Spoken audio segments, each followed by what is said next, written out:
Assalamualaikum warahmatullahi wabarakatuh. Halo anak-anak kelas 8, kembali lagi dengan saya Bu Maya dalam mata pelajaran Ilmu Pengetahuan Sosial. Nah, kali ini daring IPS dilakukan pada hari Selasa tanggal 4 Mei 2021. Jadi hari ini tuh terakhir materi terakhir sebelum kalian menikmati liburan Idul Fitri. Karena pekan depan, 2 minggu ke depan kalian akan libur untuk menikmati liburnya Idul Fitri. Kita langsung aja, apa kali ini materi yang akan kita bahas? Nah, ini dia materinya. Judulnya Bangkitnya Semangat Kebangsaan untuk Melawan Penjajahan. Nah, kita mengulang ke materi sebelumnya bahwa Indonesia itu kan dijajah oleh negara Belanda gitu kan. Nah, sekarang yang akan dibahas adalah bangkitnya semangat orang Indonesia yang dimana mereka melakukan perlawanan terhadap penjajahan, negara penjajahan. Nanti yang akan dibahas yaitu latar belakang nasionalisme. Nah, kita bahas apa sih itu nasionalisme. Dan yang kedua kita bahas organisasi pergerakan nasional yang ada di Indonesia. Kita langsung bahas yang pertama. Pengertian nasionalisme. Oke, kita baca dulu yang pertama. Nasionalisme adalah suatu paham yang menempatkan kesetiaan tertinggi pada bangsa dan negara. Yang kedua, nasionalisme muncul ketika ada keinginan untuk bersatu. Yang ketiga, nasionalisme muncul adanya persamaan sikap dan tingkah laku dalam memperjuangkan negara. Sudah jelas, intinya nasionalisme ini dibikin, diorganisasikan supaya memajukan bangsa dan negara, yang dimana mereka membuat sebuah organisasi untuk bisa melawan para penjajah yang menjajah negara mereka gitu. Sebetulnya paham nasionalisme itu berkembang dan menyebar dari Eropa asal usulnya, kemudian menyebar ke seluruh dunia itu pada abad ke-19 dan 20. Jadi pada intinya nasionalisme ini menitik beratkan kecintaan pada bangsa dan negara. Maka dari itu kenapa Indonesia membuat organisasi nasionalisme? Karena untuk bisa melawan para penjajah Belanda zaman dulu, yang akhirnya sampai sekarang kita pun mengenang nama organisasi-organisasi tersebut. Selain itu, paham nasionalisme kemudian populer di kalangan masyarakat khususnya kaum terpelajar. Jadi perlu kalian ketahui, organisasi yang dibuat di Indonesia pada zaman dulu itu ada tujuan bidangnya. Apakah dia organisasinya untuk bidang pendidikan, kemudian ada bidang budaya atau sosial, dan bidang politik. Nah gitu, jadi semua organisasi yang dulu dijalankan di Indonesia untuk melawan penjajah Belanda gitu kan, mereka terlebih dahulu mengemukakan tujuannya untuk apa organisasi tersebut. Nah, ini dia nama-nama organisasi pergerakan nasional Indonesia. Yang pertama Budi Utomo, yang kedua ada Indis Partij atau kita sebut sebagai Partai Hindia, yang ketiga ada Serikat Islam, yang keempat ada Organisasi Muhammadiyah, yang kelima ada Partai Komunis Indonesia atau kita lebih kenal sebagai PKI, yang keenam ada Perhimpunan Indonesia, yang ketujuh ada Taman Siswa, dan yang terakhir ada Organisasi Kepemudaan. Oke, kita jelaskan satu persatu. Yang pertama, Budi Utomo. Nah, organisasi Budi Utomo ini berdiri tanggal 20 Mei 1908 oleh para mahasiswa Sekolah Kedokteran Stovia yang ada di Jakarta. Nah, nama-namanya ada Sutomo, ada Suraji, dan Gunawan. Nah, Budi Utomo ini pertama kali digagasnya itu oleh Dr. Wahidin Sudiro. Dan BU ini adalah, atau Budi Utomo ini adalah organisasi bidang pendidikan awalnya, tapi kesini-sini disebut juga sebagai bidang politik, ikut juga di bidang politik. Nah, Budi Utomo ini menjadi awal gerakan yang bertujuan mencapai kemerdekaan Indonesia loh. Sampai saat ini pun berdirinya Budi Utomo diperingati sebagai Hari Kebangkitan Nasional Indonesia. Yang kedua, organisasi Indis Partij atau kita sebut sebagai Partai Hindia. Partai Hindia didirikan pada tanggal 12 Desember 1912. Jadi partai ini didirikan di Bandung, yaitu oleh Dr. Dounis Dekker, oleh Suwardi, sama Dr. Cipto. Nah, perlu kalian ketahui ketiga tokoh ini dikenal sebagai sebutan tiga serangkai. Kemudian tiga tokoh tersebut terkenal dengan tokoh yang radikal. Salah satunya Douwes Dekker terkenal dengan kritikan-kritikan terhadap pemerintah kolonial Belanda lewat surat kabar gitu yang dipimpinnya, yaitu di Express. Kemudian kalau Suwardi dan Dr. Cipto itu adalah mantan anggota dari Budi Utomo. Jadi gitu, setelah keluar dari Budi Utomo, mereka mengikuti ke Partai Hindia untuk melawan penjajahan Belanda.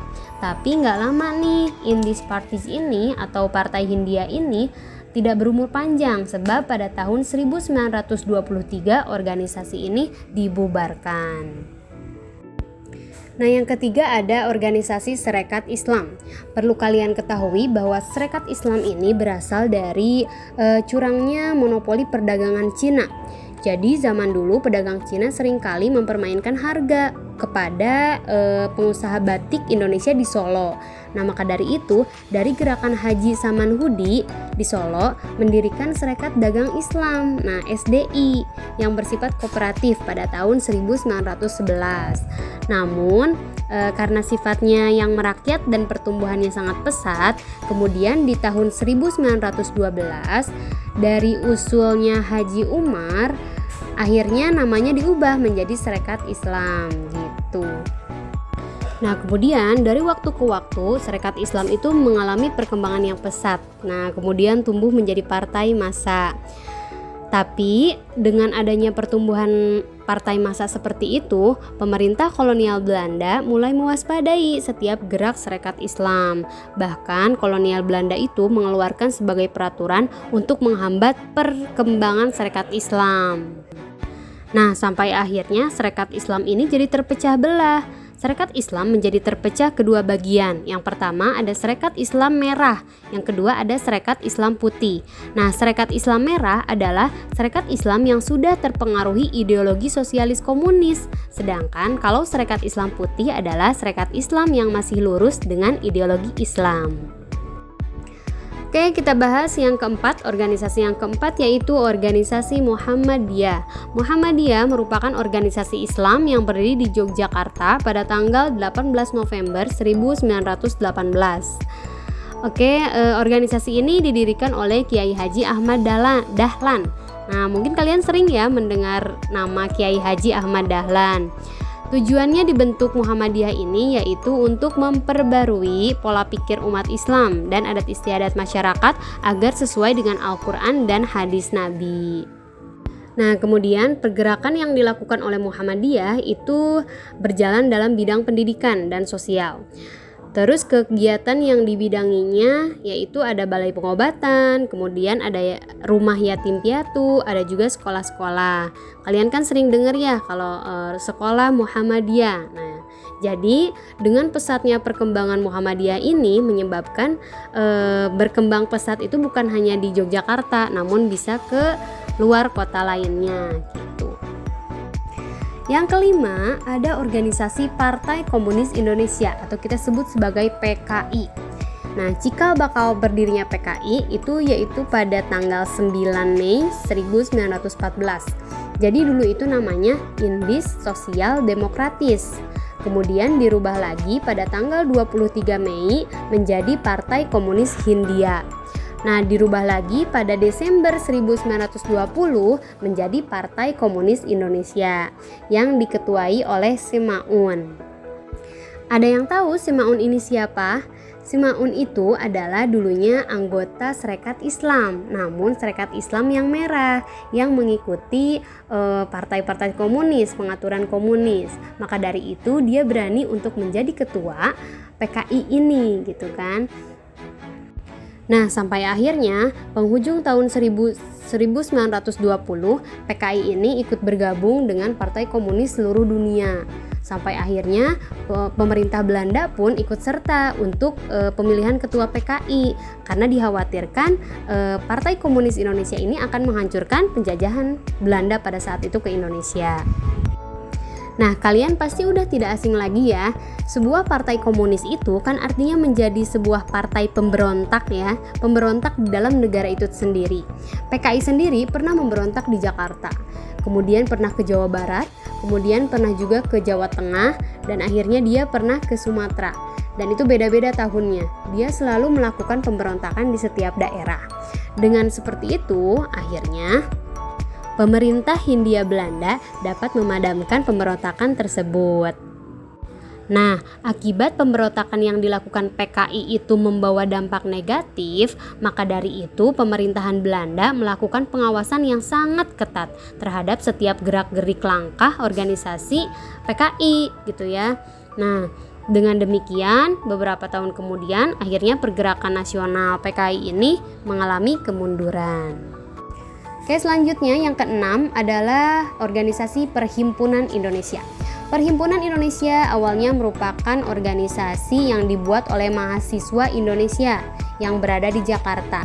Itu kejadiannya pada tanggal 22 Desember 1908.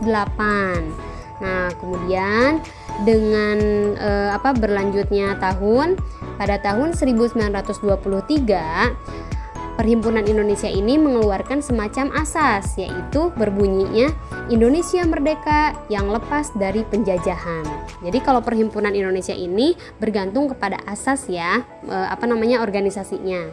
Kemudian pada tahun 1925 ada asas yang baru, yaitu bunyinya dengan bersatunya bangsa Indonesia dan menghilangkan pertentangan antar golongan, maka penjajah dapat dikalahkan. Jadi itu asas yang dimana berasal dari Perhimpunan Indonesia atau mahasiswa Indonesia. Yang selanjutnya yaitu Organisasi Taman Siswa. Organisasi Taman Siswa didirikan oleh Suwardi Suryaningrat. Itu terjadi pada tahun 1922. Nah, perguruan ini tuh bertujuannya memajukan pendidikan dan kebudayaan masyarakat Indonesia. Kemudian, dalam mencapai tujuan taman siswa, banyak yang mendirikan sekolah-sekolah. Nah, dalam perkembangannya, organisasi ini dapat dijadikan alat untuk menanamkan semangat nasionalisme. Jadi, taman siswa ini lebih ke bidang pendidikan organisasinya. Nah, yang terakhir yaitu ada organisasi kepemudaan. Perlu kalian ketahui bahwa organisasi kepemudaan itu pada zaman dulu sangat berkembang pesat. Banyak banget di setiap daerah mengeluarkan organisasi kepemudaan. Ada Jong Sumatera Bon, ada Jong Minahasa gitu kan, ada Jong Ambon. Nah, itu nama-nama organisasi kepemudaannya. Kemudian, pada Kongres Pemuda 1 tuh pada bulan Mei, ya udah ada tujuan tuh untuk menyatukan semua organisasi pemuda tersebut. Akhirnya pada Kongres Pemuda 2, rasa penyatuan itu semakin jelas. Nah, dan akhirnya dikeluarkanlah Ikrar atau Sumpah Para Pemuda yang dibacakan pada tanggal 28 Oktober 1928. Kalian hafal kan Ikrar Sumpah Pemuda? Ada yang pertama, yang kedua, dan yang ketiga. Nah, jadilah pada saat itu dijadikan Hari Sumpah Pemuda. Jadi gitu asal usulnya ya. Oke, alhamdulillahirrabbilalamin. Materinya udah selesai nih pekan ini. Tapi ada tugas loh. Tugasnya gampang banget, cuma ngerjain LKS halaman 74. Itu semua jawabannya udah ada di LKS. Kalau kalian rajin baca, rajin menyimak video, itu pasti akan tahu isinya di mana ya. Itu totalnya ada 5 soal. Silahkan kerjakan di LKS-nya saja dan kumpulkan ke guru masing-masing kalian. Maksudnya ke guru IPS ya. Oke, terima kasih. Sekian dari Bu Maya. Selamat menjalankan ibadah puasa. Tetap semangat. Wassalamualaikum warahmatullahi wabarakatuh.